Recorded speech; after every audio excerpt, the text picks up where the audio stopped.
Ration షాపులో ఏదైతుందో నిలువలు సక్రమంగా లేవని నువ్వు 6A కేసు బుక్ చేసి లైట్ డీలర్షిప్ రద్దు చేస్తావు. ఫేర్ ప్రైస్ షాప్ ఇంత పెద్ద మిల్ ఏదైతుందో ఇలా 1000 మెట్రిక్ టన్నులు ఒక్కొక్క ప్రతి నువ్వు you take any rice mill వాళ్ళ లైసెన్స్ ఎందుకు రద్దు చేయద్దా? లైసెన్స్ ఎందుకు రద్దు చేయొద్దు అంటున్నాను. చిత్రం ఏంటంటే గత ప్రభుత్వం ఉమ్మడి రాష్ట్రంలో కాంగ్రెస్ పార్టీ ఏదైతుందో వరి ధాన్యం ఏదైనా మిల్లుకు అలొకేట్ చేస్తే సరిపడే సెక్యూరిటీ తీసుకుంటాం.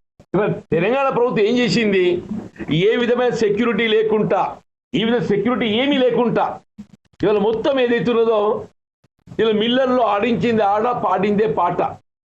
20,000 కోట్ల విలువ చేసే ఒక ధాన్యం, 20,000 కోట్ల విలువ చేసే ధాన్యం ఏదైతుందో ఏ విధంగా సెక్యూరిటీ లేకుండా మిల్లర్లకు అప్పగించిందా? ఇటు రైతాంగాన్ని దగా చేయటం, దోపిడి గురి చేయటం, దానికి సరిపోదు అన్నట్టు ఏదైతుందో ప్రతి మిల్లు కనీసం ఒక 4 కోట్ల విలువైనట్లు ఒక ధాన్యాన్ని అమ్ముకున్నారు. ప్రతి మిల్లు ఒకటి చెప్పండి.